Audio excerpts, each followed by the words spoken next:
Welcome to Changing Suits. We're your hosts, Bal and Taj, discussing the latest news, views, and general life for us Western Asians. Follow us on Instagram and Facebook, changing_suits, and subscribe so you never miss an episode.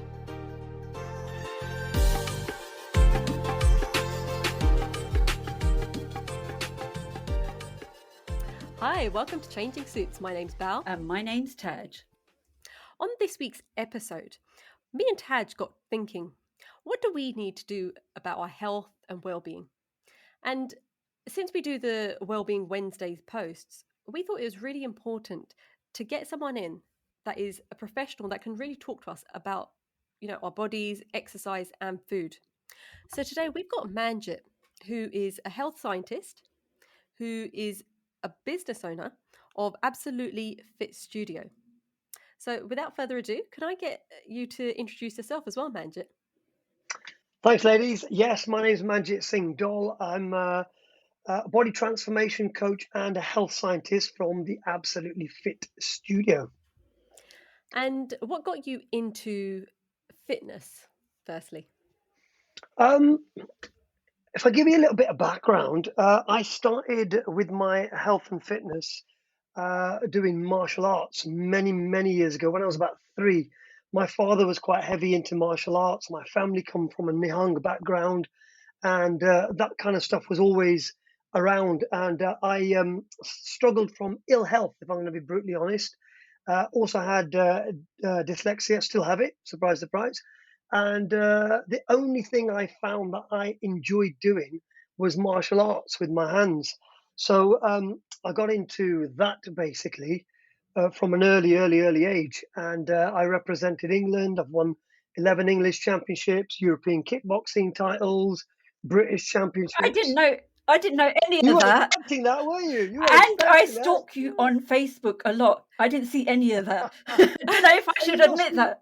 I'm gonna say, have you not seen any pictures of me doing all my I've seen, with my six-pack out? Yeah, I did see those, but I didn't know that you had won medals and stuff like that. So obviously, I'm not stalking you well enough.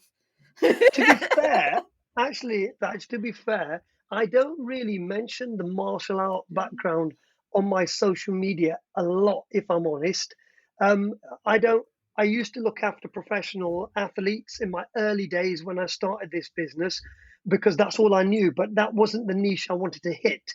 So once I got going, I kind of pulled that to the background. I've made a world boxing champion, made a few world taekwondo, karate champions. Okay, but so that isn't my niche. I was going to say, before you go into that, because obviously we're going to want you want to be a karate champion. Not yet. But we are going to get there. What I was going to say, just to pull you back, what kind of martial arts did you start before you start name dropping? Because we totally want you to name drop.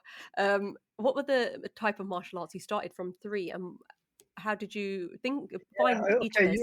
You ready for this? You're not going to get the normal answer, right? So I started Kokushinkai karate. What? I did Kokushinkai. What is that? Japanese karate. Right. Okay. It's Japanese karate are very similar, all different styles. Yeah, and so if I say karate, I did karate. But anyone listening who understands karate and has done a few different styles, Kokushinkai is the first one I did. I got my first dan, my black belt in Kokushinkai. I did Goiraru karate. I got my first dan in that one, so I got my second black belt in that.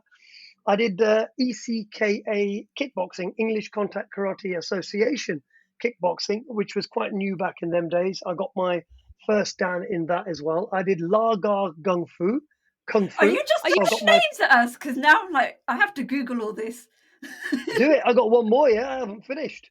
Because I'm like, I don't know what you're talking about. But okay, go on, go for the next one. And then I also Wadaru karate. So Wadaru is known as there's a kung fu Wadaru, but I did the karate version, which I think was a hybrid that a master back in the day did. I trained with some really good guys in Manchester, Master Sken, who've done a lot of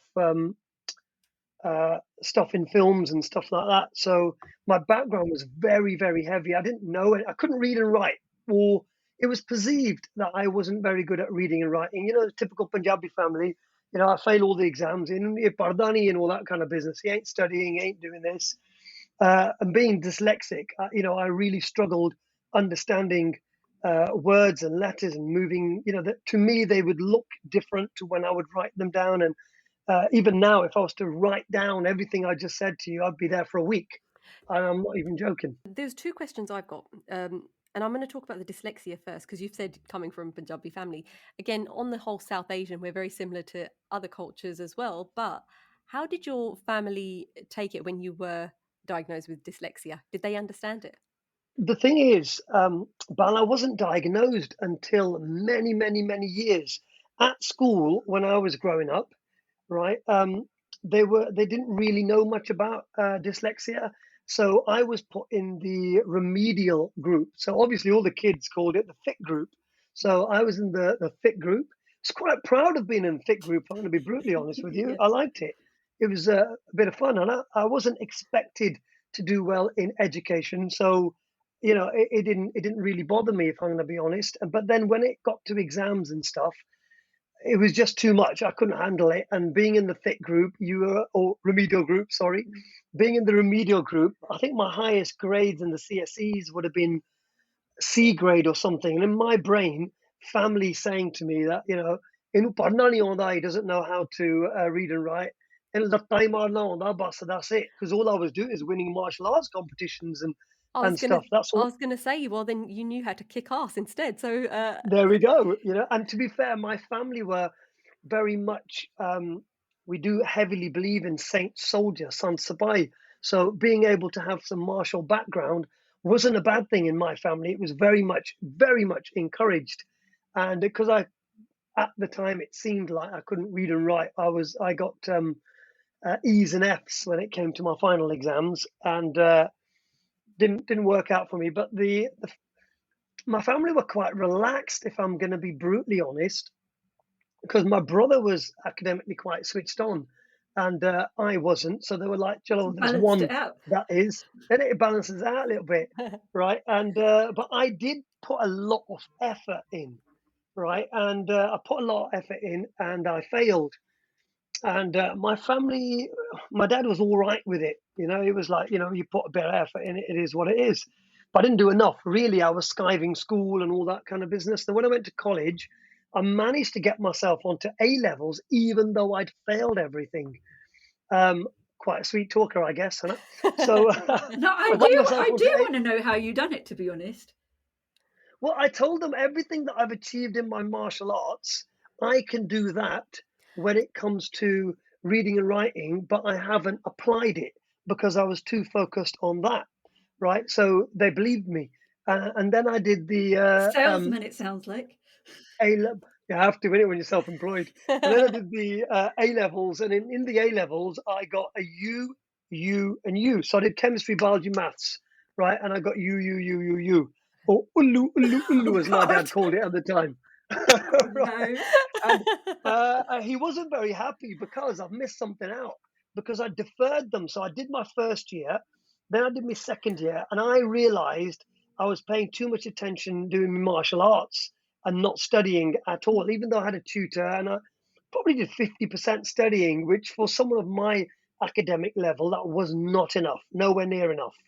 And then obviously I failed. I got Why the did ulu, ulu, ulu. why did you go to A levels? You knew that study wasn't your forte, but then you still continued on to A levels. What? I tell you, that's a really good question, Taj. I'll tell you why I did it. mum One, and dad.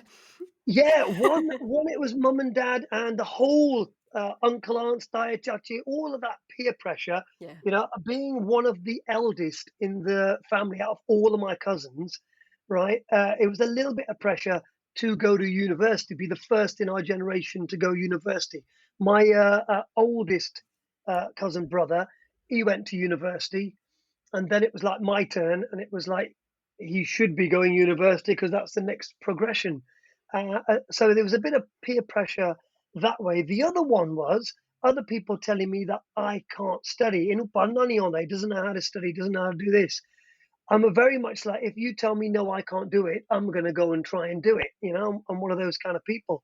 So that's why I did it. But unfortunately, uh, I didn't have the understanding for it, and I didn't put 100% of my effort in. it was 50-50. And so I deferred my exams. So I ended up doing my A levels third year, so not the second year. So I had 3 years in my A levels. And that's why my dad was upset. He was like, everybody does it A levels in 2 years. You had 3 years and you still got ulu, ulu, ulu, God. you. Can I just say You know, something? Firstly, that's the first time I've heard that definition of the you. So I will be using ulu. that. Yeah, never heard it. But Ulu, the other ulu, thing, ulu. the other thing that's really interesting is, the reason I knew the answer was mum and dad, because that same pressure is applied on pretty much all of us second generation people, isn't And the it? thing is, that pressure, I think it's a good thing, me personally, Yeah. especially for me, because that pressure that is applied, um, it gets drilled inside you, and then you can use it for other things. And that's what I did. I used it for other things. So I used that pressure to go and do martial arts. So when I failed, my father did say, he goes, Chilo, you're going to give you 2 years, do whatever you need to do in your martial arts. After that, you're going to go and work in the shop, right? Nearly every Asian family had a shop when we were growing up, right? So it was like, that's what you're going to do. I was like, fine. My uncle was very heavy into martial arts as well. He came third in the World Taekwondo Champions 1973, I believe, or 74. I can't remember. I was only a little lad. And so there was a bit of, background there. So I thought, let's give it a go. And I did. And I gave it a really good shot. Like I said, I got a European title, plenty of British championships. I fought two world champions. And unfortunately, I lost to both. One was called Manjit Singh from Canada. So technically, on paper, I won. Hey, I You know, like that. on paper, I won, but in real life, he Just did leave give out the me a surname. We broke. don't use surnames. Don't worry. Yeah, It's Manjit fine. Singh versus Manjit Singh. Manjit Singh won. So, I'm a You're like, world champion by Hey, name. we like that. so you got really happy when they announced the results. You're like, yes, it was me. Yeah, I had a feeling after the black eye and the bloody nose that I wasn't winning that one. He was really good. To be fair, he's quite well known. There's a lot of books on him.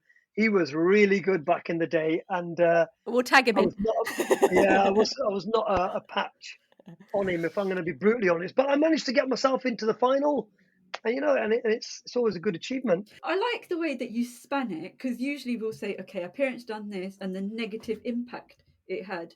But you turned it on its head and used it to your advantage and pushed yourself in another direction, which is amazing. Yeah, and I think I was lucky as well because say I pushed it into chess, right? My parents would be, what are you gonna do with chess? What's chess? With martial arts, it was in my family, it was good. He could look after himself, defend himself. I think I got lucky with the martial arts. I wasn't very strong. I had jaundice. I was always been a short frame, a typical ectomorph, which is the Asian frame, which is small and thin usually, unless we have too much to eat, then we get the pot bellies, right? But we can talk about that later. Yeah, so after that, when I finished my martial arts career, my father did say to me, you need to earn a little bit of money now, because technically they were sponsoring me. I didn't have a job as such. We got to love Uh, our parents for doing things like that, don't we? I mean, we yeah, can. I say I didn't have a job. I used to work for Uncle Resham, right? Uncle And Resham did not pay you though. Uncle Resham, Uncle Resham paid me £1 an hour, Oh Hey, my national God. right? national minimum wage was probably £1 an hour. Oh, Don't that's worry, that true. was years I, ago, I right? think it was more than that. £1 an hour. I used to cycle there with me packed lunch, Go on, now you right, got and the go and work. exercise there as well. There we go. And I worked for him, which was great because there was a lot of people working there who are all Punjabi background. And at the back of the Derby Evening, I was grew up in Derby. At the back of the Derby Evening Telegraph, nearly every week was Manjit Singh wins this, Manjit Singh wins that, he wins this, he wins that. So I was a bit of a hero with all the So, so he Punjabis paid. in it. So he paid you £1 an hour, yet you were marketing his place like crazy. He was sponsoring me, wasn't he, basically, by giving me £1 an hour. I like it. I got a KFC out of him once, actually. That was £1 an hour and a KFC. That must have been his birthday. He must have been well happy then. Well, what it was is we got an order done, right, and it needed doing, and I think I used to log off about 4 o'clock so I could then go to my martial arts classes. And he was like, "No, I need everyone to stay," and we stayed till about 10, 11 o'clock, and then he drove us down to a KFC, and there was a lot of people. Let me say, may have been not got a visa, who were working there as well back in them days. I hope Maybe, I don't know. I hope They Mr. could have, Ram they isn't could still not. working there because you're going to get it in the back otherwise tomorrow. He's fully retired. He's got all his pass on now, right?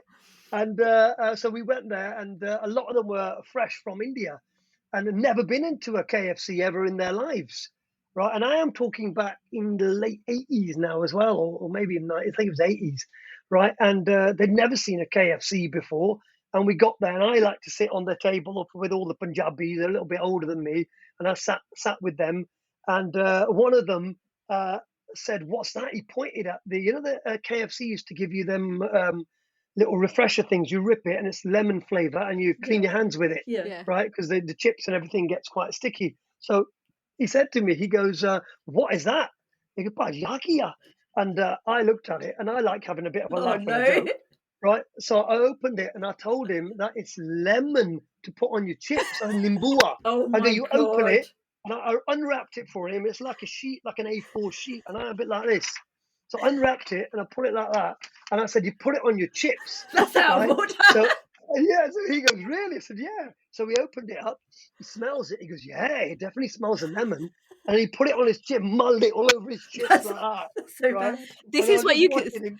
This is what you call taking advantage of the fact that people don't, the naivety. That's just mean. Exactly. Well, he thought I was telling him the right thing. Soon as he picks it up to put it in his mouth, he takes a bite, and then I get a in the back of the head. Uncle Rashon was, "Oi, Funky got that." He knew what I was up to. He grabbed my ear and he pulled me back to his table. But yeah, so Uncle Risham, we worked for him for a bit. I've been calling him the What? wrong thing. I've just realised it's Uncle Risham, not Uncle Ram. Not Uncle Ron, Uncle Risham. Sorry. Oh, sorry. Okay, so we've got past KFC because we're trying to talk about being healthy. Yet we've gone the other way. Yeah. No. I'll talk about that later. It's Yeah. so important not to do an absolute clean um, nutrition plan, because then what happens? It turns into a diet, and this is something I'm very much against: diets. Let's get into that because I want to find out the next part of your journey. So you're into your martial arts. What then got you into fitness and creating your own business then? So basically, really, what happened was after my martial arts, after Uncle Rish and whatever, my dad said, "You're going to need to earn a real living." He goes, "You either go university as a mature student, right, or you come and work in the shop." And I was like, "You know what? I'll go to university and This become a Why mature would you student." still go to study? No, but it's the shop Because thing. It's scared that you scared, got scared about the shop. no, the shop was all good. And my mum ran the shop. It was a central eating shop, and shop was all good. I think I wanted a little bit of independence. I got some. Being a bloke, I did get some independence. But I don't know. A lot of my friends had gone to university, and they were. It was pen pals back in them days. Nobody had a mobile phone, so they would write to me, and they were all having a great time. And I thought, you know what? I can get to university. You know, when you're a mature student, 21 plus, you can do that. So I then pitched it to my dad, and also people were still saying, "Inu padna nahi aunda. He doesn't know how to study. He doesn't know this. He doesn't do that." For me, my own ego is, if they can do it, I can still do it. And then, long story short, my dad said, typical Asian back in them days, if you're going to go university and I'm paying for it, it's got to be chemistry, biology, maths, physics, doctor, dentist, that, or you can't do it. Nothing else exists. Nothing else exists. And unfortunately, with no A levels and no CSE, GCSE, or whatever they're called, or O levels or whatever, with none of them, I couldn't do doctor and dentist, even though I was a mature student. I don't know if that's changed Could you now. not? Question is, couldn't you blag it because you blagged the A levels? I tried, but they were Oh God, like, you tried. you can't. I'll tell you a bit more story. I blagged it again further on, only a few years ago, and it worked. And actually, the university now, they advertised the fact that I did a master's degree, which is only for surgeons and doctors. And they advertised the fact that I'm the only non-surgeon and doctor to do the degree and pass it. What degree was that? It was a master's degree in obesity and weight management, Chal, clinical. मैं भी हुन कर लेना है. I'm going to go and apply for that course. But Try can it. you blag But it? That's the question. yeah, I'll tell you I think I how I could. blagged it. I blagged it by basically telling them, because I already had my business running by then for about 10 years. And I told them, whatever a doctor does, I can do. Here's my results. right? Quiz me on obesity, quiz me on, because I already got the degree in obesity and weight management clinical as well. So I've jumped actually. Let me go all the way back. So I went to university. I couldn't become a doctor or dentist. So I did the next best thing. I did a degree in chemistry with no background, nothing. That I believe is the hardest and the stupidest degree to do at all. It's rock solid degree, absolutely crazy. Fake it till you And make it. It's all good. it's That mad. should It be was your mad. It was strap line, isn't it? Fake it till you make it. I love but it. I wasn't really faking it. I was telling them I can do it. So I wasn't And a you did. fake. No, you Yeah, totally it did wasn't it. a So it fake. worked. It was basically saying I don't have the opportunity to do it at the moment. I'm going to do it if you give me the opportunity. So no faking about it. That's true. You know, I said I've got the effort levels. I just need help. And And then when I went, that's a lesson in itself, though, isn't it? So all of us that do get demotivated by something that sets us back, but the fact that you went for it, even though you had that pressure from your family and you're like, oh, I didn't get the results I wanted, but you still did it, you still smashed it. I mean, that's a massive lesson in itself. yeah, but what I believe in is, right, you have to believe in who you are, right? Simple as that. My name, Manjit, means conqueror of the mind. Yeah, and you have to believe in what you are. And that is everything that I believe in me. People may call it arrogance, they may call it whatever, and I'm going to tell you guys a little bit about it. I believe I can do miracles. I really do, and I've done that on so many. I've reversed diabetes. I've people have been given 6 months to live, and I've helped them do a year and a half, 2 years. And I believe in that because if you believe in something, your energy levels go through into that, and if you half-heartedly do something, you get half-hearted results. So when I went to university and I blagged and said to them, this is what I can do, I actually really believed this is what I can do. So I went in, I did the 4-year applied chemistry degree with no foundation, no background, no nothing. My parents all believed it was a 3-year degree. I may have told them it was 3 years, who knows, right? But it was 4 years. At the end of the 3 4 years, Dad's still there were, paying, isn't he? yeah, and exactly. They kept on saying, "Aja tu, aja, don't worry about failing. We're used to you failing. Come home, come home." And I'm like, I got one more year. I got one more year. Surprise. Surprise. And I had a really, really good friend. I call her my sister, Nisha. God bless her. She passed away now. And she took a grade drop to help me. And one of the reasons why I believe a lot of people have helped me is because of the effort and the honesty that I put in. My lecturers realized I wasn't clever, right? But they realized I was putting the effort in. I was going to extra lectures. I was getting to know my lecturers. I was meeting them up late in the libraries. I was going to their houses. I was really determined to pass this degree. That's when one of the lecturers said, maybe there's this new thing out there called dyslexia. Maybe you're dyslexic. So I had a few tests done and ta-da, I was actually dyslexic, which allowed me a little bit more time in the exams. It allowed a little bit of leeway with my lecturers. They were allowed to do extra sessions with me, and and the best bit, I nearly forgot, being a Indian, I got a free PC. Boom, boom, boom, Wow. right? They The gave me benefits of being dyslexic. People always put a negative. there we go. I'm back in the day. I got a PC, got a big, massive Carry it on thing your like that. back. Yeah, carry it on my Your back. dad must have been happy then. Mera munda aa gaya ghar and he's got a No, my PC. dad was like, nobody gives you anything for free. Where did you steal it from? It was juttiयां लाया, it was एक कित्थों चोरी कीती आ. They बहुत महंगे हुंदे आ. It was I think it was 650 quid, which was a hell of a lot of money back in them days. Oh, And that's it was like, where did you get that from? Right, I'll tell you a quick story, right? It came with an option of 1, 2, or 4 gigs, all right? And there was a young lad, he was younger than me, so his name was Suk, and I used to call him Sukka Boy, right? And I said to, he was doing computers, and I said to Suk, I said, Sukka Boy, what do I need? 1, 2, or 4 gig, right, of memory. This is back then when computers were kind of new. And he goes to me, he goes, Singh, You just take the 1 gig, right? You're never gonna use 4 gig ever in your life. I want to be like, oh, I got 64 in my phone. I've got about 6 in my watch. But back in them days, we didn't know, did I we? think He was Sukha needed a bit of shitter then, didn't it? I hope you sorted him out. Suk's a champion computer banda now. I think he's retired, Are you sure it's not right? my husband, Sukh? Because I'm pretty sure you If he you, would have yeah, he would have gone if he's a 4 gig for sure. no, he was like, he thought I was gonna pay for it, so he was like, 4 gig Nah, महंगा बहुत है. inne paise na do, don't. That's a bit Yeah, too exactly mate. what he's doing. So I said to him, "आका सो क्या फिक्र ना कर, government मैनू पैसे दिंदी है, government, He's up for right? The 4 gig government's la giving me la. money, innit? And the government's giving me money. It's all good. Don't worry." He goes, "फिर तो 8 ले ला." He didn't say that. He didn't say that. So basically, what I did So you after came that home was, with 2 PCs instead then. yeah, I got 2. What I would have done if I did get 2, I'd have sold the other one and put the money in my pocket. And that's smart. Then you could have pulled it out when your dad said it. Like, no, That's it. not in I'd have paise got banaye ya.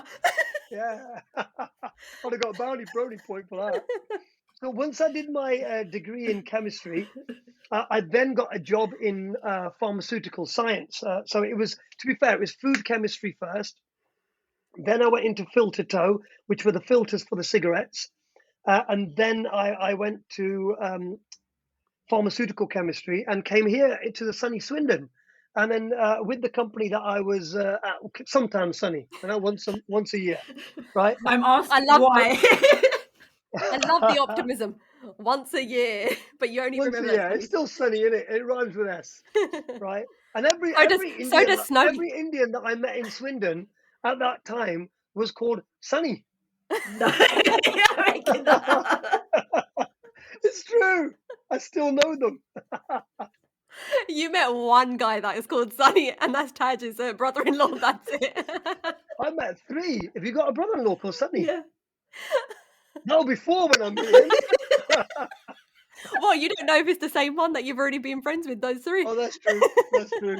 I might be demoted back to 3. Cello, never mind. So once I got You that might be degree down and I to 2 worked by in the end of this podcast. they're all related, isn't it? I'll find out their real name wasn't even Sunny. It was Bobby or something. Cello. Oh God. Okay. All right. Right. So Go, where Kira. was I? Yeah. So I went and got my degree in chemistry, and working in food science, I realized there was a lot of rubbish in food, and that got my brain ticking when it comes to health. I won loads of martial arts tournaments and so on and so forth. I never had that Bruce Lee look. I didn't have that ripped six pack, which I believe is You didn't. genetic as well. You didn't do enough Japanese karate.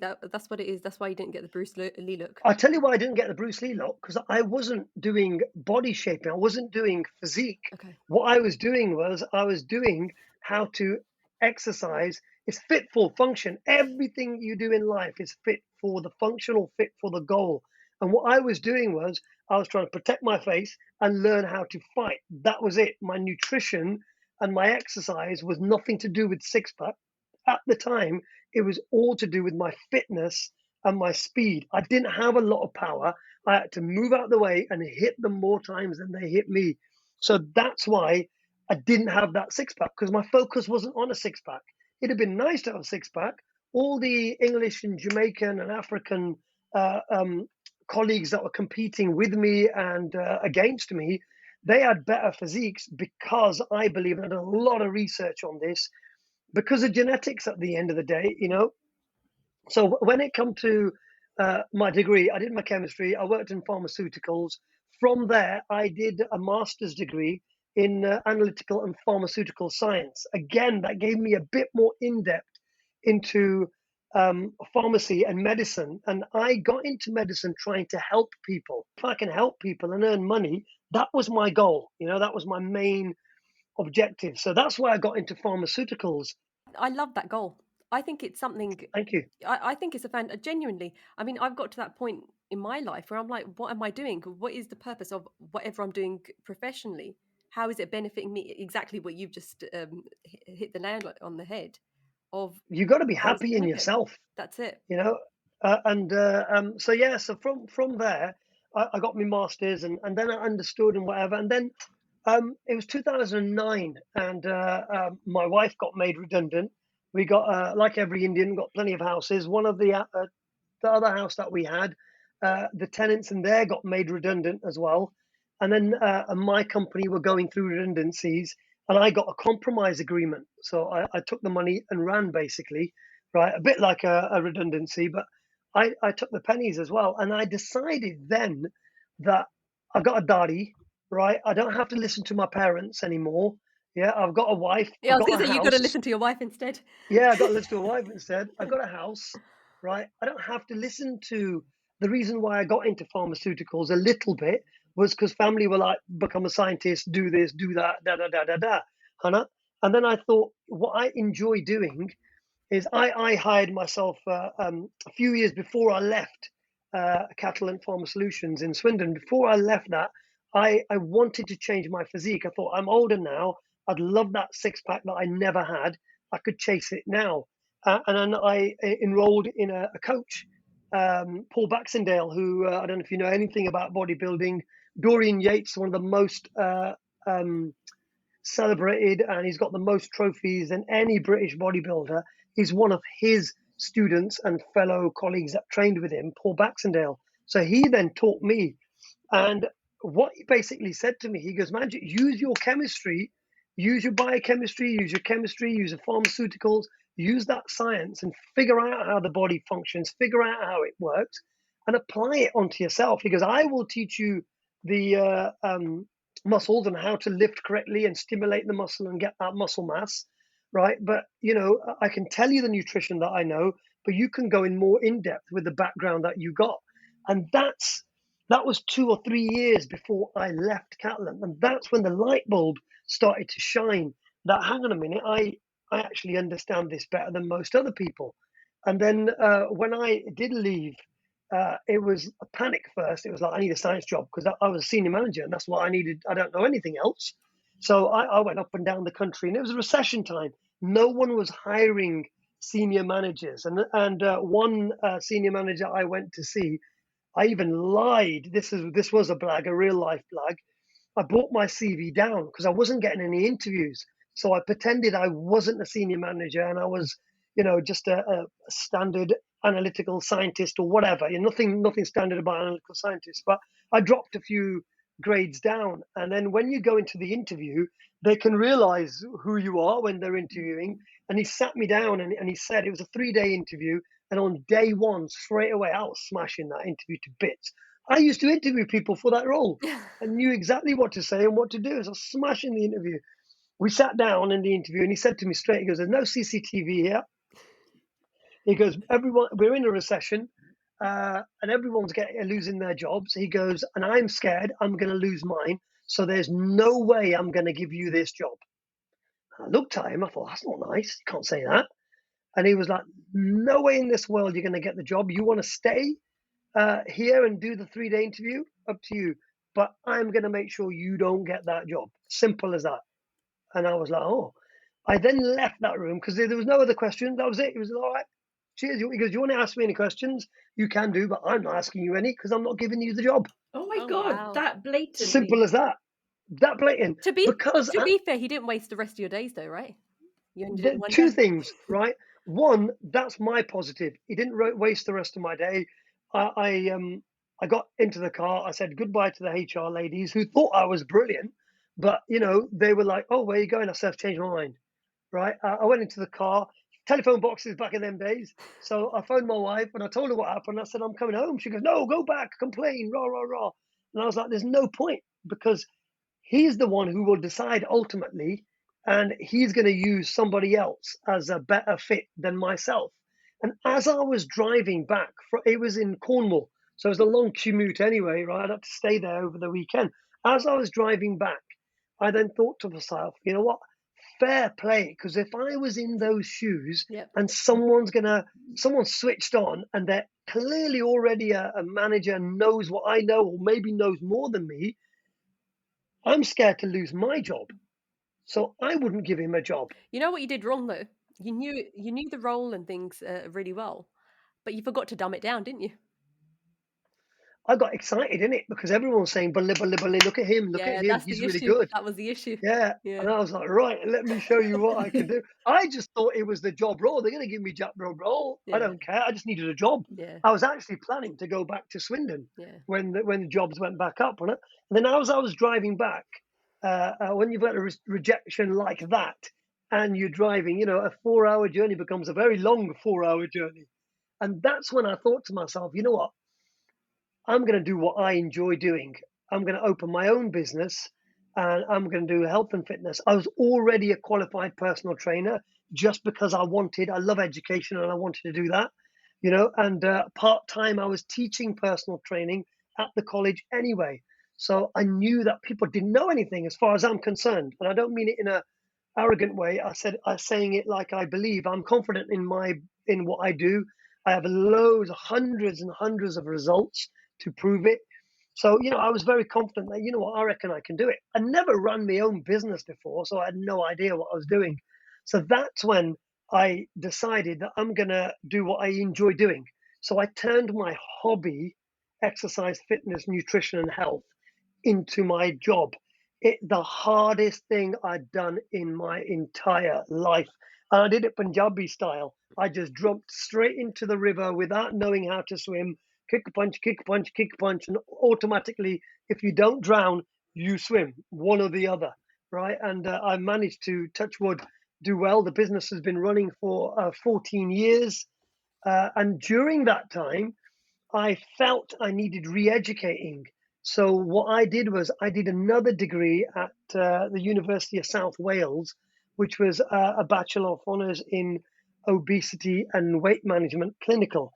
After that, I wanted the master's degree because it was only offered to doctors and surgeons. That's why I wanted it, right? If I knew how much work was involved, I wouldn't have done it.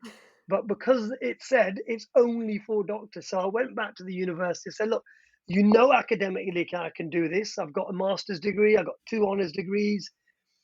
This is what I do. I brought my case studies to them. I look after diabetic clients and I've put them in remission. I look after cancer clients and I've helped them. Unfortunately, they've all been taken, but I've helped them live a better life. I can't cure them, but what I can do is I can put them on a better path, open their mind, and put them into a better understanding of nutrition and life. And even now, when I go into town and one of the family members see me, I get the red carpet because I've helped their family member for they'll remember the happy things all the time. Do you know what I love about what you've said? I mean, you've already said you started, educationally, it was challenging. That you've made that quite clear. But what I've really taken out of everything you've said is you kept on pushing. You kept on pushing on the education. And now you said earlier on how you love education. So it sort of flipped the other way. So, it's just inspiring. This. But I've always loved education. I've Okay. always thought education is the way forward. Mm, In the early days, I didn't know how to do education. Nobody told me. mm, All they told me was, you are thick, you can't do it. That was it, right? What you learn as you grow up and as you mature is that there's different ways to skin a fish. mm. My learning technique that I was taught wasn't right for me. Yeah. It didn't work for me, right? What worked for me was a lot practical. And Nisha, God bless her, she taught me that. She used to give me examples and say, right, do it like this. And I would use my hands and so on. And in the chemistry exams, we were allowed to use molecules. And the only reason why I passed is because I had the whole, I used to call it my Lego set, I had the whole Lego set on my desk. And lecturers used to say, who didn't know me, would say, that's too many. You don't need that. It's going to get in your way. The lecturers who knew me and knew what I was doing, they were like, leave him alone, let him do what he wants to do. And physically picking things up and putting a hydrogen molecule here and there, and then looking at it and spinning it around, I physically get a better idea of what's going on than having it read down on a piece of paper, right? I do believe you should write things down to remember, but some people learn. There's a technical word for it, but some people learn physically. You can see my hands moving around like this. My martial arts, I'm good at it Mm. because it's physical. With this podcast, obviously, we always bring up the South Asian aspect. And like we said earlier, a lot of people get pushed into things that they don't want to do because obviously our parents told us to. What will the community say? But the fact that you've just said, the same thing, but you've said, I've just done it in a different way. And that's so important. You've got to do it in the way that fits you, regardless of what everyone else is You've got to saying. be you've got to be your own self, and we are all individuals. What does happen is we do mimic what's going around, Mm, right? But you have to stay true to yourself. mm, It's very important to listen to other people's opinions. So I always listen to what my dad says. I listen to everyone. I listen to my wife the most, but I'll be brutally honest, I don't always take their fair advice, enough. Yeah. you know and sometimes people get offended. They do get offended about it, but you have to listen to what everyone says, because it may be something you haven't thought of, Mm. but you have to believe in what you believe in and take your advice the way I would be able to do it. I was just going to move on because obviously, where you've said you started to get into the fitness side of it and the health side of it, can you talk to us a bit about that? And I really want to pick up on, I suppose, what your clients experience as well. So what I did was, as I've mentioned, I started into personal training. It's not really what I believe I do, if I'm honest, but that's what I got into because that's how you have to be insured, and then like any beginning business, I struggled with that, right? Because there's just so many of them out there.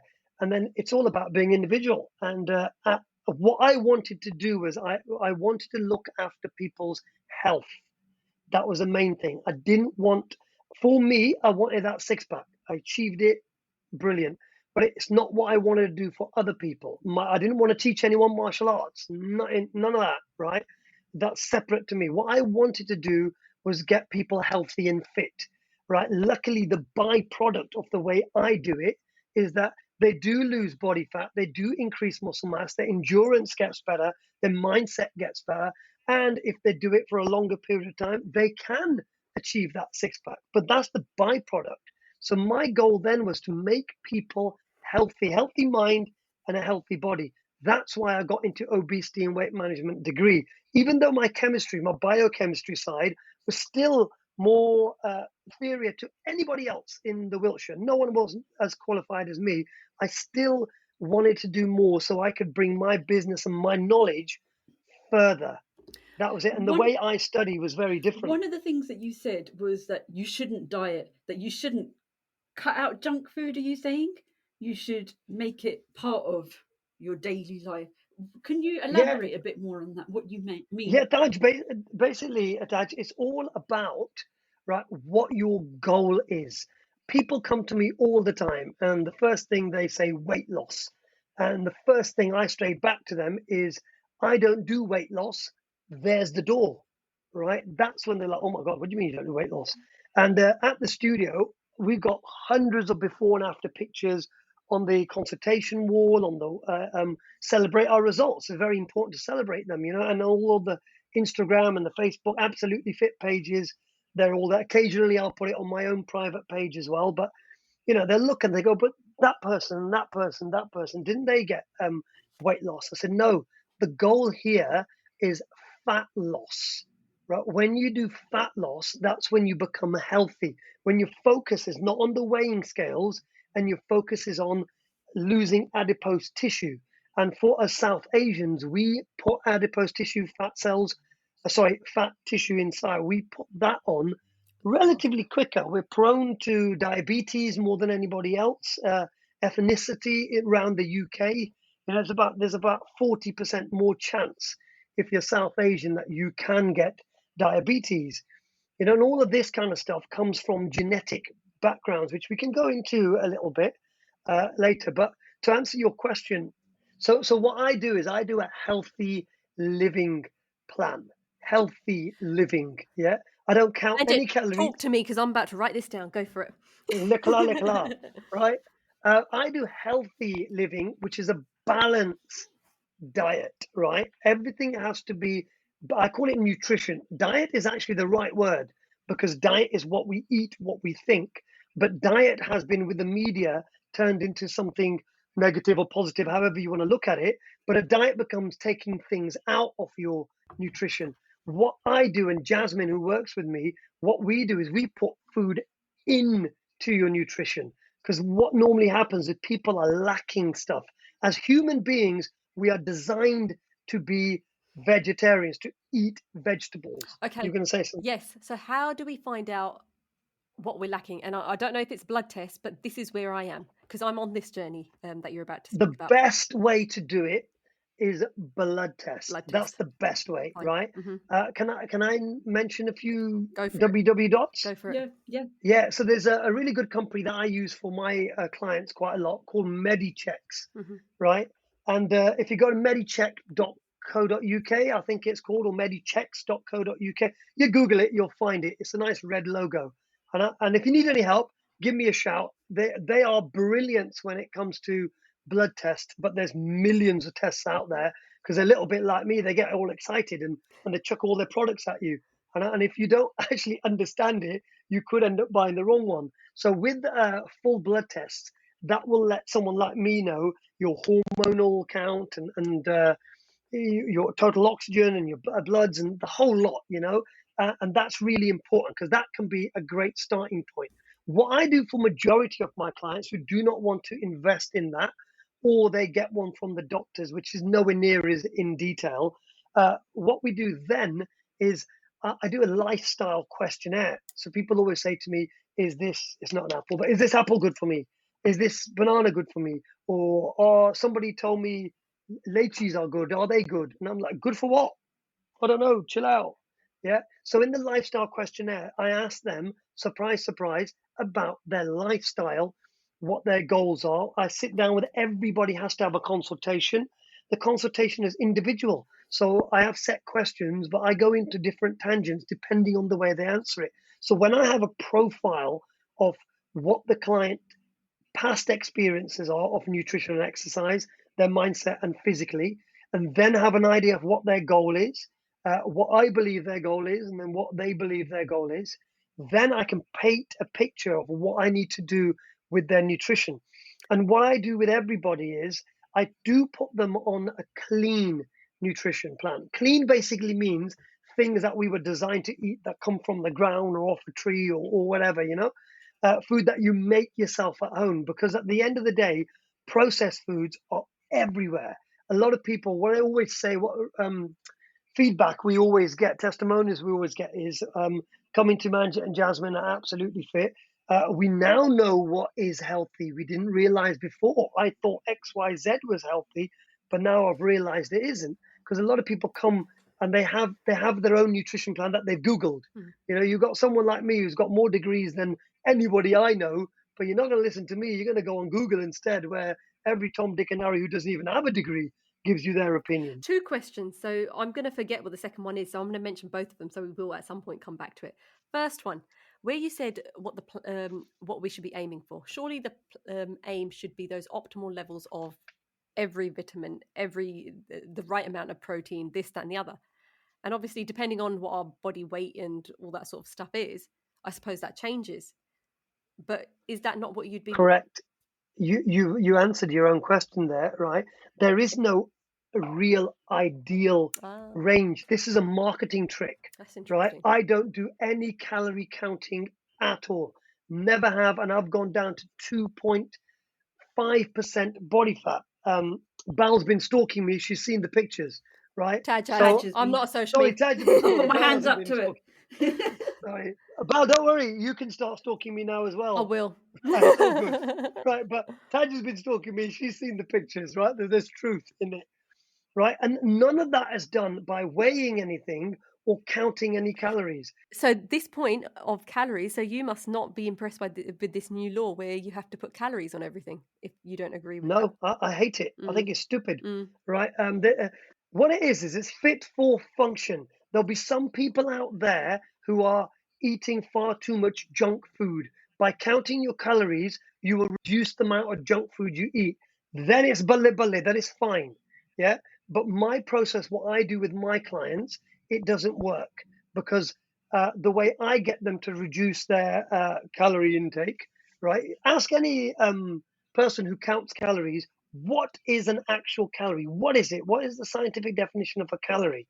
Right? When they realize what it actually is, it doesn't really have a lot of bearing on the calorie that we're the calorie energy that we're actually using, right? At the end of the day, what happens when you're roughly, this is rough now, when you're roughly under the age of 21, your metabolism and your digestive system, right, is a lot faster and it works a lot better. Unless you've got hormonal problems, it works loads better, right? Then you can get away with that kind of stuff, right? But as you get older, especially females, when they have babies and so on, your hormones dictate what happens to your body response, True right? that. Your I've heard that digest, much. 100%, 100%, your digestion, for the female, the menstrual cycle, all of this stuff I studied in my biochemistry years, 20, 30 years ago, I think it was, right? Long, long, long time ago, and that's where, without going into too much detail, that's how I diagnose what I believe is wrong and needs changing. And what we do then is most people eat too much processed foods in their nutrition. So what we do is we make sure that you put it in because it's good for hormonal release, makes you feel good. Fish and chips is one of my favorite, what I call in our program, it's called a cheat meal. Calorie counters hate cheat meal. That's fine. Carry on hating it. I'm not doing your program. You're not doing mine. It makes no difference, right? But the reason why in my program I call it a cheat meal, as a scientist, I call it poison because that's what it is. All of these chemicals that are going into our body are slowly poisoning us. It's like having a vat of water, right? You get some acid, you drop a little bit of acid in the vat of water, it will go psst, and you might be all right because there's plenty of water in there, right? You pour a gully or a glass of acid in that water, all of a sudden it becomes acidic and it goes pear So, shaped. so basically, That's what you're exactly saying, the same. the cheat meal. So the more you have of them, the worse the outcome's going to be. Is that what you're The referring to? more poison you have, Mm, the more chance you'll have a disease, a metabolic disease in the future. If you control that poison, right, your body is designed to fight it if you can control it, mm, right? And people can't control because one, they're not taught how to control it. The media is now telling you you can have certain numbers, but it's not telling you to put good food in. It's saying buy the Kellogg's cornflakes, eat them as a calorie controlled diet where the cornflakes will spike your insulin like a crazy person, right? Now, if you're young and fit, spike it, chocolate it, don't worry about it, right? But if you are morbidly obese, you need to learn not to spike them and you need to learn other ways of not doing that. Does that make sense? completely. No, that completely. Just one thing you just picked up on before. I'm going to go back slightly. Processed food. Now, being vegetarian, as some South Asians, not a lot, but some South Asians are, one of the biggest fears is I'm not having enough protein. That's the one thing. And with all these, superficial, meat, fruit, this, that, and the other, are they actually good for us? This is a question that I've been wondering because you always hear, it's processed food. It's still processed food, right? What's your opinion on that? You mentioned protein. Do we get, as a vegetarian, do I get enough protein? Mm. Enough protein for what? For us, again, going back to optimal levels of. Optimal levels of what? You see, what you have to do is you have to be specific, right? Now, by saying, do I get enough protein? For what? For what? If you want, what you really need is enough protein to grow and live, Mm. right? Enough protein to grow and live. You get that if you mix your dal and sabjis, your lentils and your pulses, you get actually better absorbable protein than you will get from meat in that. Yeah. Vegetarians and vegans can get a massive supply of protein. It's absorbable, right? And that's the most important thing because the body can actually absorb it, utilize it, and have it. If you want big muscles with it, then it's different. You've got to increase your testosterone levels with a more amount of protein. But it's the testosterone levels that make your muscles grow. The media says buy this protein shake, I was just about to say right? that. What's your Yeah, opinion on that? the protein shake, most people, it's a weak quality protein shake, right? It's what you need is you need a cold filtered ionization whey or casein blended protein, right? Now that's not taught to people because they don't have science degrees like me, right? And me. And you, right? So what happens is everybody thinks protein is protein. So most Asians, Punjabis, and Gujaratis and Hindu Punjabis that come to me always buy the cheapest one because the brain says protein is protein, We're South right? But Asians. South Asians, isn't it, at the end of the day, right? But what you need to do is you've got to get the best quality for what you need because it's not about what it is. It's about how is the body going to utilize it. When it's done a heat process, the hormones inside the whey is dead, right? And I don't know if you guys knew that, but whey protein itself, what is whey protein? If I wanted whey protein naturally, where would I get it? Do you know? No idea. No, I'm just gonna be honest. the big buckets that my husband says I'll have after exercise. I haven't got a clue. Yeah, no need of those big buckets. I'm going to be brutally honest. You know what it is? What are palwans, right? Back in the Punjab. Yeah. No, that can't be No, that's protein. fat. I was going That's to say saturated fat. fat. Yeah, very good. That was a quick answer, right? But it wasn't the right one. Damn it, think about it. that. Yeah, It's the wrong one I'm though. only taking your first answer. Okay, Too wait, late. let me think. Sag, roti. No, I don't that's know. iron. Yeah, Sarg. Dal. Taj thinks It's going to be it's dal. Popeye, innit? With Sarg. Dal. No. Tell Guess us. what it is? Come on. Guess what? I'll tell you. It is lassi. Whey protein is lassi. I did not know that. That's what it is. So the Palawans were knocking back the lassi and they were exercising, right? Wait, And they were doing other Isn't things that I'm not going to mention on here. Isn't lassi isn't lassi milk and water? Am I completely wrong? It's a derivative of the milk, right? So they do the real lassi is made from the cow. It's made in a slightly different way as milk, but it's a derivative from it, and that's what whey basically is, right? So if you ever made dahi, have you made dahi at home? Yeah. Yogurt, yeah. I don't make nothing at home. There we go. Taj is like, yep, I make dahi every day. I've got some now. Do you want some? Exactly. My mother-in-law has got me every bloody time she comes around. Bella's like, I'll just go to Asda and get my dahi from there. Innit? Tesco down there, don't worry. Tesco.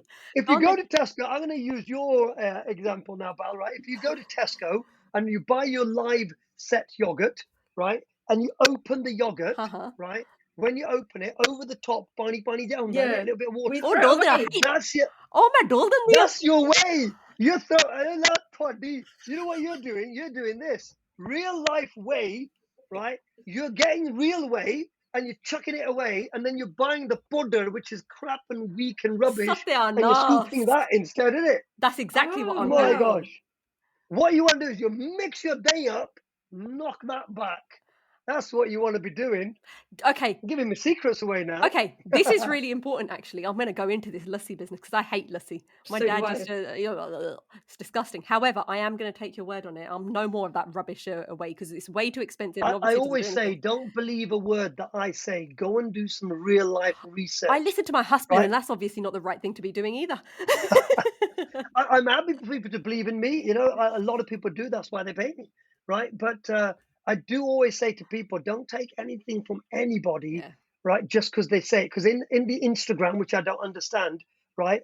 In those kind of things, everyone's an expert. So an English guy or a Jamaican guy you don't know, or an even Indian lad, right? If they've taken steroids or not, their physique's like this, right? We don't know whether they have or haven't, but the chances are a Caucasian or a Jamaican and African, their genetics are so much better than ours. Their muscles are bigger, and they will say, "Oh, this protein." Sometimes they are sponsored by that protein. Most of the time, they don't actually have the understanding of why and what is happening and why the protein is needed and so on and so forth. They just know the basics on Google that everybody else knows, right? When you research it and sit down and find out what is the quality of the protein, what's the absorbent rates, what happens, why, and so on and so forth, then you get to understand it. You know, I've increased my muscle mass very, very aggressively. But as you look, I'm not really my frame isn't very big because I've done it all naturally. You can't, the body isn't designed to grow muscle aggressively. It's not what it's not good for survival, right? So you have to adapt it. What the body can do is it can reduce body fat really quickly because that's what it's designed to do. Gonna go right back into caveman days, right? Well, I wasn't around then, honest, right? But as we were invented by God, creator, whatever you believe in, right? The universe, whatever, we were invented. We were hunter and gatherers. We wake up in the morning and we go and find food, right? Oh, मैं And phone करी we ਜਾਂਦੀ did. ਆ That's true. Yeah, but you're finding it insane to these lads here. These मैं क्या Bachare had to I've been go. going Tesco's मैं ਦੱਸਿਆ I not Asda not saying Oh, sorry, Tesco Tesco. And we're sorry not I just You've been we're finding not it in sponsored by Tesco. Tesco's, by the way. sorry I disturbed you I thought I'd chuck that in sorry No go on worries. carry on You've been going Tesco, right? Which means you've been collecting those club cards, isn't it? Right? But where we were designed was to go and find your food and hunt and gather. And then slowly we realized the brain started working, and we realized we go near water, right? You can actually cultivate your own food and so on and so forth. Right now, before we were open the fridge door and take your milk out or your food or whatever, or walk down with your club card to Tesco's. Before all of that, that's what we were designed to do, right? Now, what used to happen was at the winter time, nothing grew. And in the summertime, you had your fruits and and we were overeat, all right? And you had to overeat because that was the only time you were going to get it. The fruit is fructose sugar. A lot of fruit made us add adipose tissue. That's what fruit's designed. So Punjabi women always say, "Oh, kaka fruit khaya, kaka Yeah, fruit." yeah. Too much fruit will fill your liver up, right?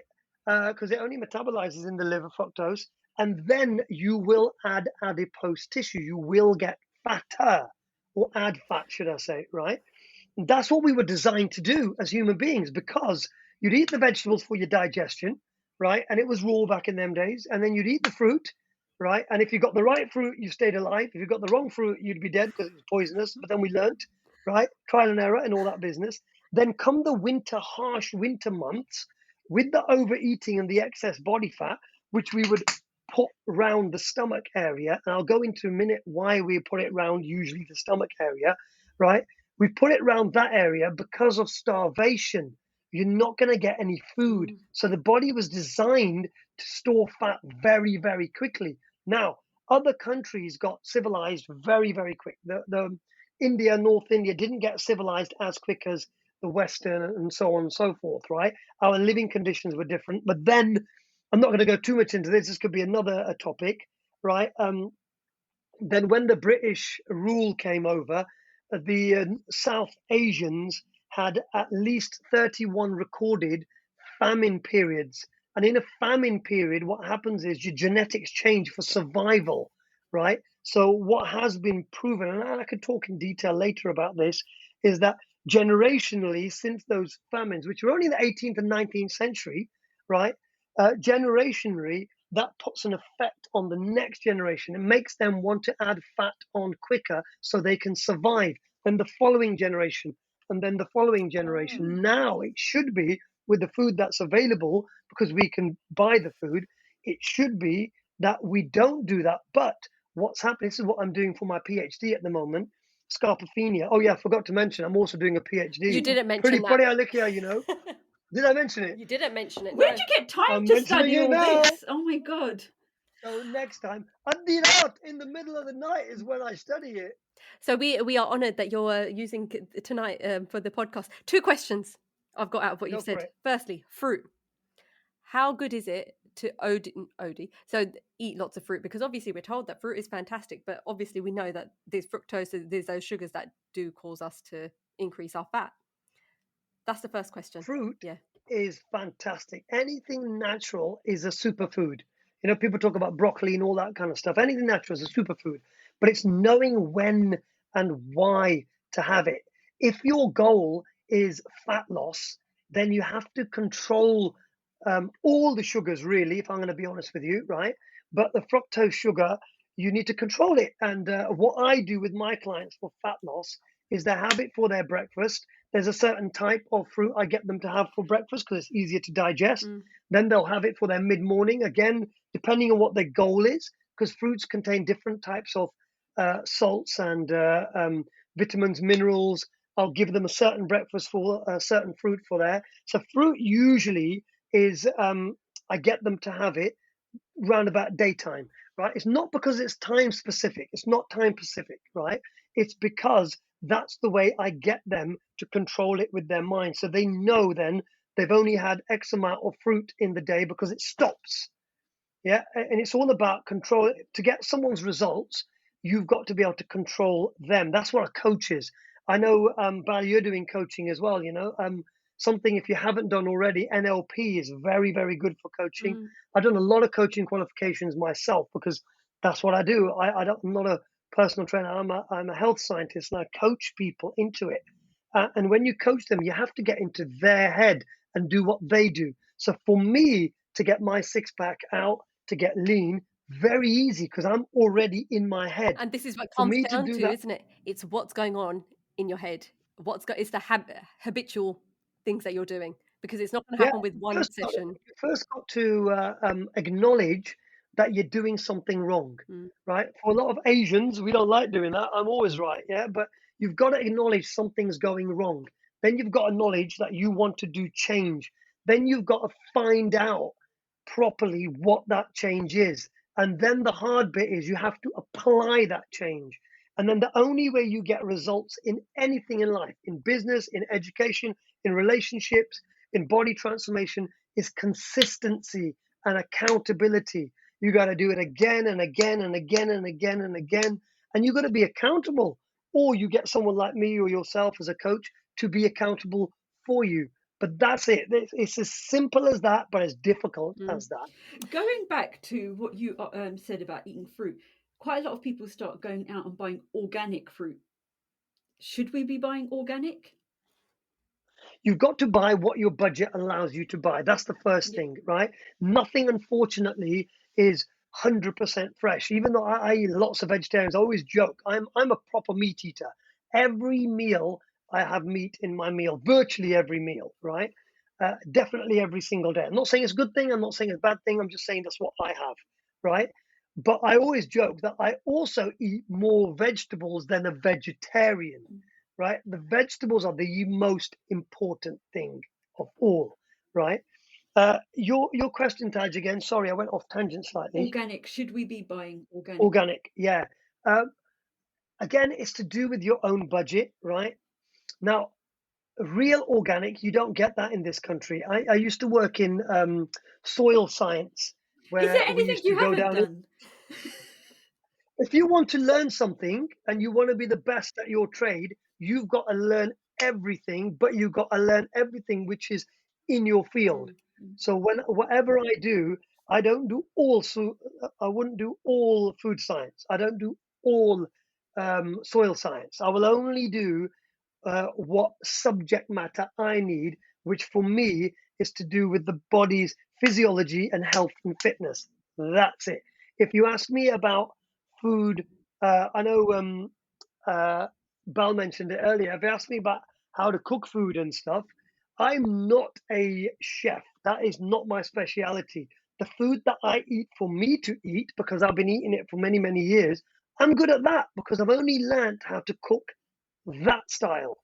Mm. If you want me to make a fancy cake, I'll do my best, right? But I don't know if it's going to be worth any money. But if you want me to make one of my normal lunch meals, it'll be absolutely bulle because that's what I study and that's what I make. I was going to say, answering your question with the organic, right? You can't really get real organic in this country. Wherever you get organic, they're going to have to spray something on it afterwards so that it stays on the shelf life. Yeah. So it is your call, whatever you want to do. If you're asking me, I will always say go with what your budget and what your mindset. Some people like the fact that everything that they eat is organic. Go for it, right? When it comes to myself, I will go for whatever's in my budget, and that's what I will eat. I won't look for it to be organic or not organic because being a scientist, I already know they've messed around with it anyway. Mm. Yep. Does that answer your Yeah, question? definitely. Because when you go to Sainsbury's or Tesco, Angie? right?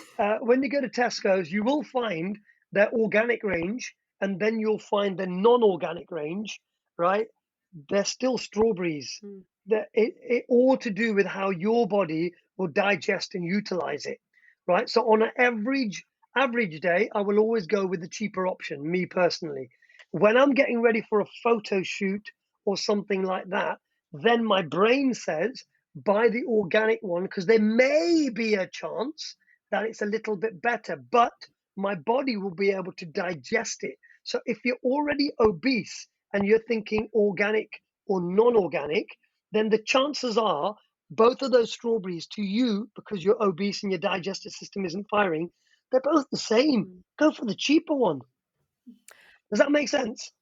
Yeah, I think that's really important. I mean, especially with the cost of living, it's a really important question as well. It's crazy now, isn't It it? is. You want to see petrol I prices. did. Don't start me on Oh petrol. my gosh. Okay, I just want to, before we go on petrol prices, again, looking at the South Asian issue, um, what differences do you see between South Asians and non-South Asians when we're looking at diet and health and fitness as well?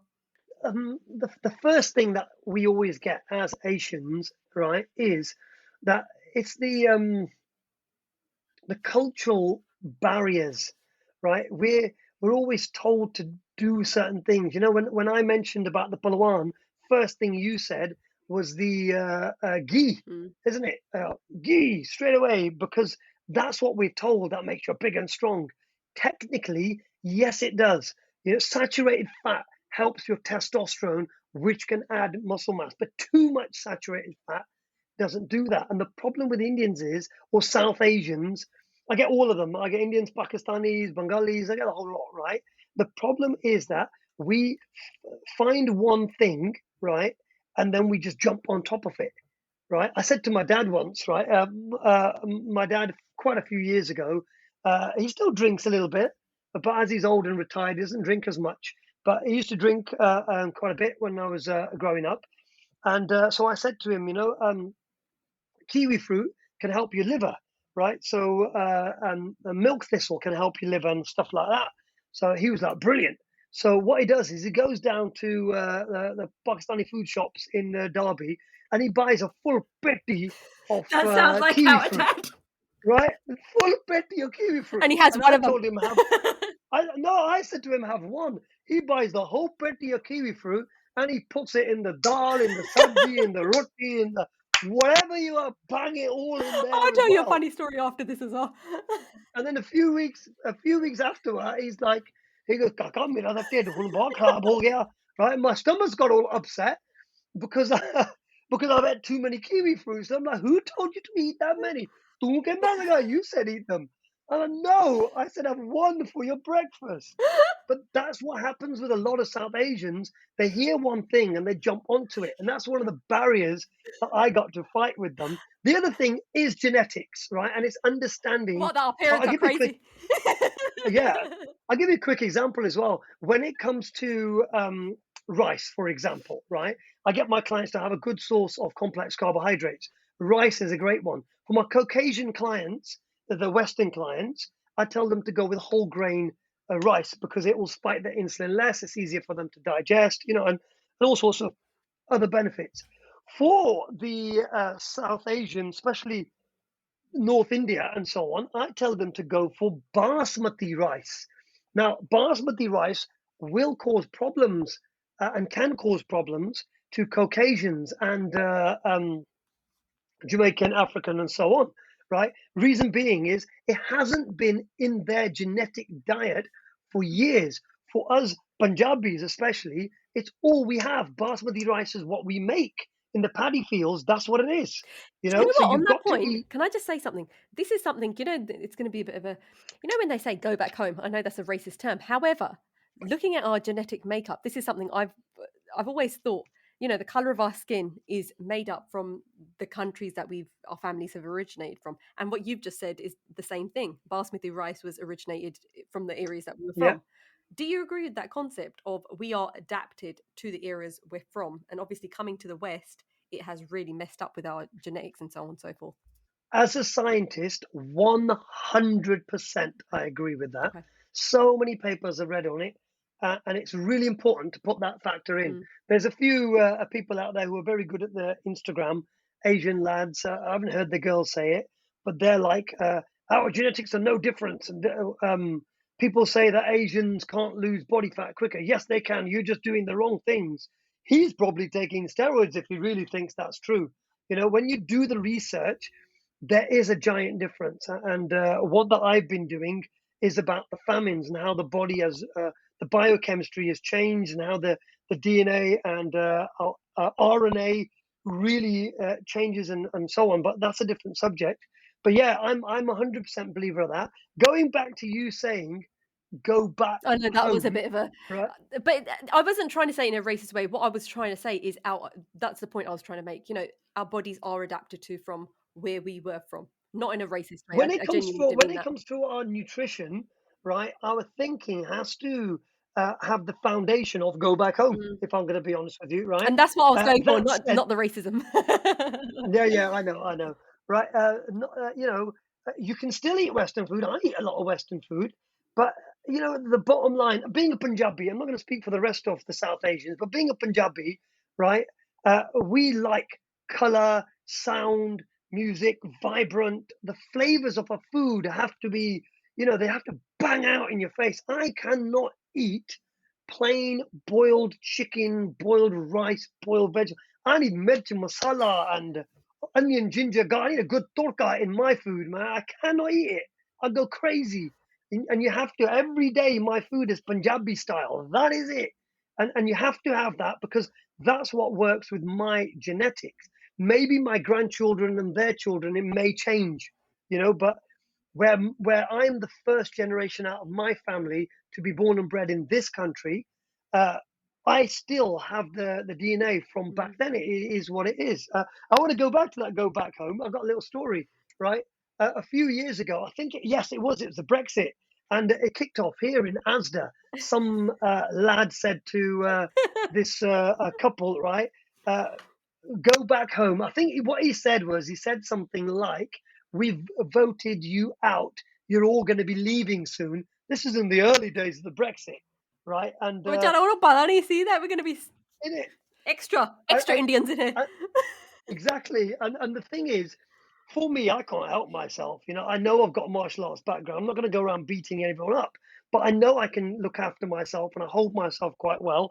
And I'm a little bit educated, right? And I just couldn't handle. He kept on calling. There was South Asian family, and he's like, "Pakis, go back to your country. Go back to your country." So I then quickly said to him, I said, "Excuse me, my friend, I don't quite get it. What do you mean go back to your country?" There was a little bit of mama going on and all that kind of stuff. So I stood my ground. And basically, what I said to him was, he must have been about, I don't know, 22, 23 years old, maybe younger than that. I don't know. Right. And obviously, I'm into my 50s. Right. So I turn around and I said to him, he goes to me, "Go back home." I said, "Hang on a minute, lad." I go, "I've lived in this country, my country, longer than you. I've represented England, my country, many more times than you have. Right. I've paid my taxes and my bills in this country, England, my country, more than you. I got more education and I pay more tax than you." I go, "Young man, it is my country. You owe me beep rent." I like that. Brilliant. And then all of a sudden, all these English people were clapping like this. Did you I'm like, "You owe me rent." did you tell I'm it? like, "That's my Did you country." tell him how much rent he owes you? What a paise kadde. He, he ran away after that. Oh, that's He said, brilliant. He was like, "Chalo, we'll give this one a miss." He's not going to stop. Get it I back, was going isn't to it? come after him for the rent. I was going to say, "I need rent. I need car parking money. You're going to go into Asda." He was going to go into Asda. Well, Asda's mine as well. I've been into Asda before you were born. It's my Asda. The joys of throwing it back, isn't it? It's so fun. So, what about meal prep? Because I've seen on your Facebook page that you do quite a lot of meal prep. Is it a good idea to prep for the week? And Oh how does God, that I work? hate prepping. I've tried so many. I cannot do that stuff. Again, it depends on what your goals are, right? Now, whatever your goal is, meal prep, I believe, is very, very important depending on your lifestyle. Where what I do is I get up silly o'clock in the morning, I'm at the studio, I'm there till late. I came home early today so I could do this Thank you podcast. very Oh, we much. are honoured. Uh, uh, hey, and then I come back late. I usually come back around about this time, right? So I don't. I have it's my studio, so I have a kitchenette. There's no cooker or anything there. We've got a sink, microwave, an air fryer, and all that kind of business. But I don't have the time to make the food, right? And so in that case, I've got to do my food prep. And if you've been stalking me, which I'm glad you have, you'll see that I have my own kitchen. So I did an extension and built my own kitchen, kitchen number two, as my butty calls it, right? Because she doesn't want me in her kitchen. I'll make a I like mess, that. right? So I got my own kitchen. As long as it's kitchen number 2 and not body number 2, that's it. We're all good. Then no butty number two, butty number one. Good. Kitchen number two, definitely, which is needed. Someone said to her, one of our friends came from America, right? And he hasn't been in the UK for a while. And he's like, so why have you guys got two kitchens? And then my wife she goes, it's cheaper than a divorce. Oh, I like that. I like it. We're going to have to get her on next time. No. फिर पता लगेगा what's actually going on. Yeah, paper to laguga. I'm not going to get fed. I give it all this. I make my own food. Broli the hoa. Chalo, go. I'm going to go phone her now. What's her number? No. Anyway, sorry, go on, carry on. Your meal preps. Yeah, so meal prep wise, I think that's really important for most people. Nowadays, a lot of people work from home. And so, what some of my clients do, especially the group clients, group class clients that I have, a lot of them work during the day and then they come to myself in the evening. And what they do is some of them make the food as they go, or they prep bits of the food as they go. What you've got to do is you've got to find a way that works for you. For me, because I'm not at a kitchen, I have to prep my entire day's food in advance, right? Because I know the goodness in it and I know I want to eat it. A lot of people on the calorie counting diets will buy pre-made foods with salts in them and all that kind of stuff, and have snack bars and all that business. Again, it depends on your goal and it depends on what program you're following.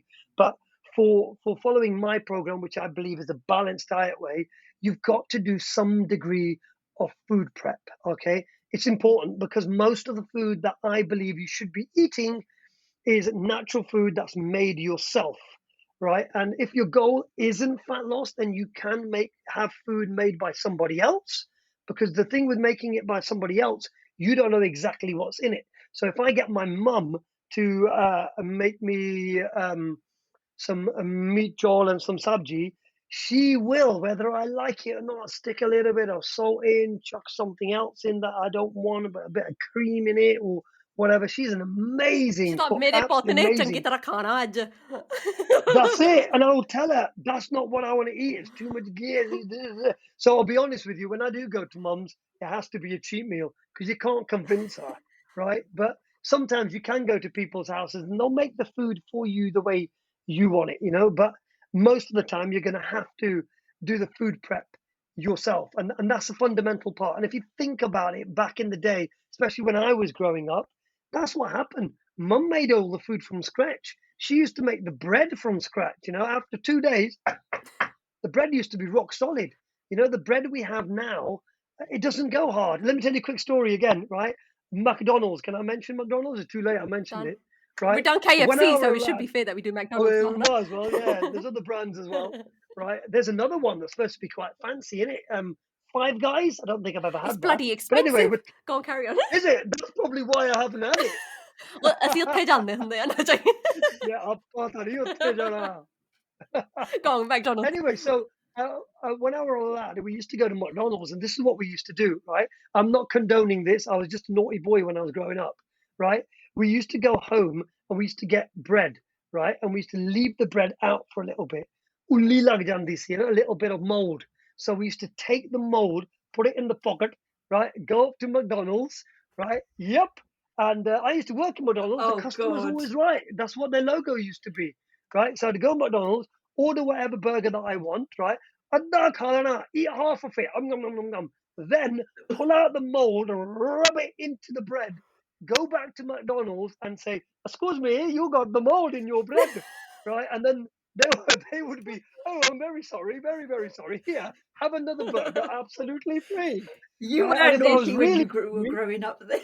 very naughty, well, if I was really hungry, in my other pocket there'd be another little piece. Chuck that in there as well. This Now, unfortunately, because bread isn't made like that anymore, there's lots of plasticides and other stuff. It can't go moldy. You may have heard about McDonald's breads and I didn't know the that. burgers that never go old and all that business, right? It can't go moldy. So now, luckily, I can't teach my kids that. Damn it, I was going to do that. Kal nu jaake hun pata lag gaya. I was going to grab it. You were going to go there, weren't you? Put a little pulley in there. There we Damn go. it, we've You were going to go to Five Guys and get the expensive one. Okay, all right. Here's one. We all know that we should be eating healthy, whatever healthy is for us, and doing exercise, but we're not doing it. What's the problem? What do we need to be doing? There's lots of ways to answer that question. From my point of view, uh, from what I see, and I see quite regular, right? People don't put enough value onto their health. Mm. That's the first thing, because it's something that we can't see. When you have a bamari, when you have a problem or a disease or something, it's everything is from the inside, and we can't see inside. And unless you do the blood test, like I said, for you to do, Bal, then you read it, and a doctor in Meditex, a doctor goes over it. I'm more than happy to go over it as well because I'm qualified.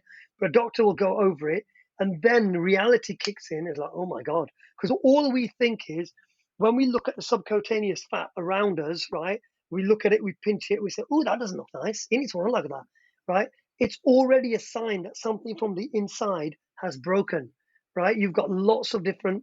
It can be kidneys, it can be liver, it can be all sorts of problems that we've got, cardiac problems, diabetes, all sorts of things, right?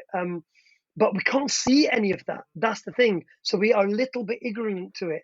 The media and everything we get out there gives you a very quick, easy, cheap plan. So we think, you know what, if I do get a little bit too fat, I just go onto some website or some app and I download the app or I play on my phone and I'll be okay. Yes, that can work. It depends on the person, it depends on what they're following and whatever can work. But really, it doesn't allow you to put full value on your health. The only thing that we have that is ours forever is our health and our well-being. That is it. And once you've got your health and well-being sorted, then life's good. People say to me, you guys mentioned it as well. How do you find the time? How do you do this? I work 12-hour shifts. I'm just buying a shop at the moment as well. I'm finishing off my PhD. I'm going to do another education. I'm changing my business into a different one. I'm going to buy another house as well in a bit. I'm going to do all these hundreds of millions of things, which I'm physically doing now, only because I have the energy, I have the right food. Yeah. And what I say to a lot of people is an analogy, a very rough analogy, is a car.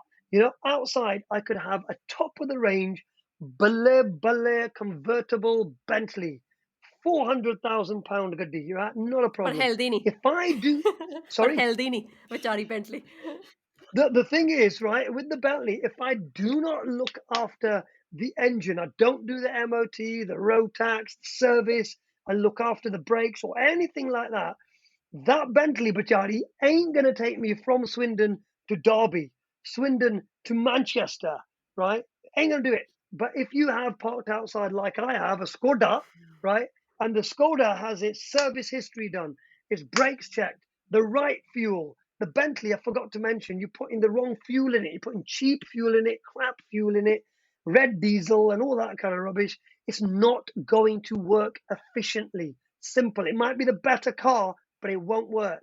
You get my Skoda outside, you put the right fuel in it, you put the MOT, you look after it, you believe in it. My Skoda will get you to Scotland and back. Not with the prices of the petrol, but in theory, it will get you to Scotland and back and you won't have a single problem because it's looked after well. And that's exactly, very roughly actually, how the body works. If you fuel the body well, mind and food, you can last a lot longer. Yes, the byproduct, like I said, is, you get a bit of muscles and you have the flat stomach, which makes you feel better. When I go on holiday, I always take my top off. I don't put my kapri on at all. That's because I worked hard for it. I And show people it off. gonna see it. Yeah, they're going to see it. And I'll tell you what I do. This is a true story, right? No one looks at me and goes, oh, bully, look at him, right? They wait till I walked past. So what I do is I get my boti, my wife, to get the camera out, right? And I get her to stand away and film it, right? So that when I walk past, I can see the people going like this to their mate. Oh, look at that. Oh, look at that. Let me tell you a story, a Can I quick just one, say, I right? know how your wife feels. And us wives are just like, oh my God, not again. Just carry on with the story now.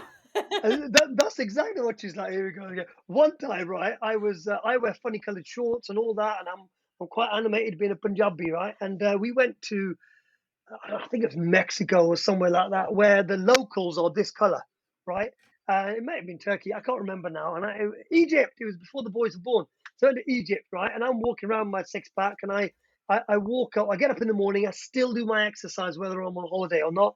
It's just something I enjoy doing. So I'm doing my exercise, and I always say to Hardy that once I've finished, I'll either come back to the hotel or right, you meet me at the breakfast, right? Whichever comes quicker. So one time she was walking back, and then I saw these young ladies, and I got chatting to them, as you do, right? Uh-oh. And there we go. And then what they wanted was they were chatting away, and they wanted a photo because they thought I was one of the entertainment.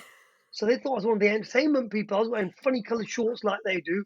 I was chatting to them, how's the weather and how are you doing? And that's what the entertainment do, right? So I'm standing there, and they're like, yeah, can we have a And photo? you're like So this. they were like, Flexing. I just stand naturally like that. I don't need to do any of that business. It is what it is. Put a bit So of anyway, so oil they on. go, uh, always have the feel. Always have the feel. It shines, you see, and it makes you look even The leaner. fake But tan. anyway, Sorry, go on, Karen. He doesn't need fake no, when you tan. go to a hot country, you get tan. What do you think, Korea? I need fake tan. But anyway, right? So they've got the camera and they're doing all this selfie business, right? And then I see my buddy walking across there, right? And I go, why don't we ask that young lady over there if she wants to take the picture, Oh right? God, So my no. wife comes along, right? And she's used to all of this. She's used to it all. She grabs the camera and she goes, go and smile. And obviously, the ladies realized the chemistry between me and my wife. Looked at my finger, and he's got a wedding ring on. Looked at hers, and the faces kind of dropped. Like, actually, he doesn't work here. And then they were like, they go to my buddy. They go, is that your husband? Oh, we're very, very sorry. And she goes, oh, you can keep him. He doesn't cook. He doesn't clean. He doesn't hoover. I'm gonna have to be friends with her. I know how she feels. It's only a six pack. Nothing else there. You can get surgery nowadays to get one of those. Can you? You What did I can. say? Now you tell me. You Bloody can. hell.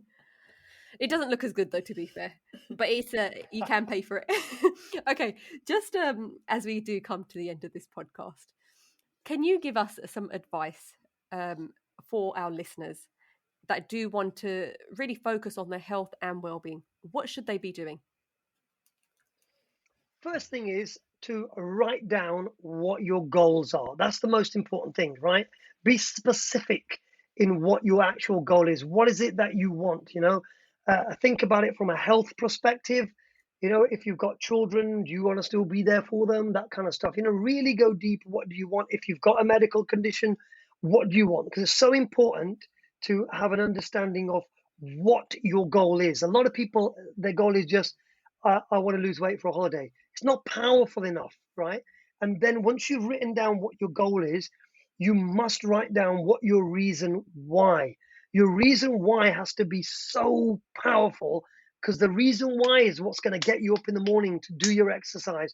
Your reason why is going to make you eat the food that you don't want to eat or you do want to eat. So you have to write specifics what your reason whys are. I have had children late. My boys are only 10 years old. One of my biggest reason whys is I want to be there when they get married, when they have children, when their grandchildren have children, hopefully. So my reason whys are very, very powerful. And that's what's in my forefront.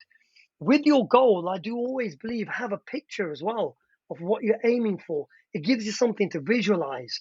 If you've got a crazy brain like mine, then you should be visualizing it in your eyes anyway, whatever your goal is. So they're the two most fundamental. The next thing, whatever your goal is, you have to reduce your processed foods. Whether you're counting a calorie or whatever you're doing my style of nutrition, or you're doing a calorie count nutrition, or something stupid, I'm going to say it, ketosis or starvation or whatever, right? If you're doing that kind of diet, whatever you're doing, the first thing you have to do is reduce the amount of processed foods. Again, what I get a lot of my clients to do is write down what they think processed foods are and what they think processed foods aren't on an everyday. That's very important that you understand that anything that isn't cooked, like sauces and salts and things like that, they're all processed. The whey protein that you buy in the packet is processed. You need to understand what is processed and then reduce it. Do not decrease it, right? Then the flip side of that is, what are you lacking in your nutrition? Obviously, if you've got an expert like myself, I can delve down into it. But a lot of people are not eating enough vegetables, are not drinking enough water. Yeah. Protein, it depends on your goal. Maybe they're not having enough protein. Majority of people are not eating enough complex carbohydrates, because that's what's going to give you the energy for your brain to function. And they're the fundamentals. That's just the foundation. Once you've got that started, then we can move forward into the specifics: what you're going to eat, when you're going to eat, why you're going to eat it, and so on and so forth. Did that answer your question? That does. That's really, because to be fair, especially the start bit of what is your goal and be specific. That's something obviously we haven't covered That too is much. so powerful, but It yeah. is very, very important, and it's questions that, like I said, I hadn't even thought. I'm like, oh, what is the goal? You're right. The It's media very doesn't hard. want you to do that. Yeah. The media is already giving you the goal. Yeah. The media saying it's weight loss. Go and buy these fancy scales, stand on them, eat less junk food or less calorie junk food, and then the number will go down. That's all they're focused on. If you've got good genetics, your muscles will come out, right? If you've got good genetics, or if you're younger, your physique will change. But a lot of people, when they do these kind of things, what actually happens to them is the big fat person becomes a small fat person. The excess skin, panis, then starts hanging.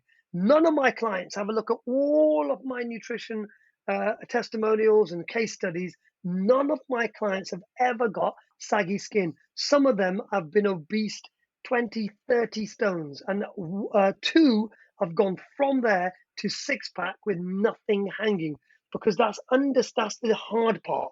That's the understanding of what the nutrition is. You need a dietitian like myself, or a health scientist like myself, right? They're the only people who will understand that. A personal trainer or a nutritionist or all that kind of stuff, their background will at the moment be a calorie counting. And I'm not saying calorie counting is incorrect. Many ways to skin a cat. Calorie counting is what I don't do, and the results I get reflect that.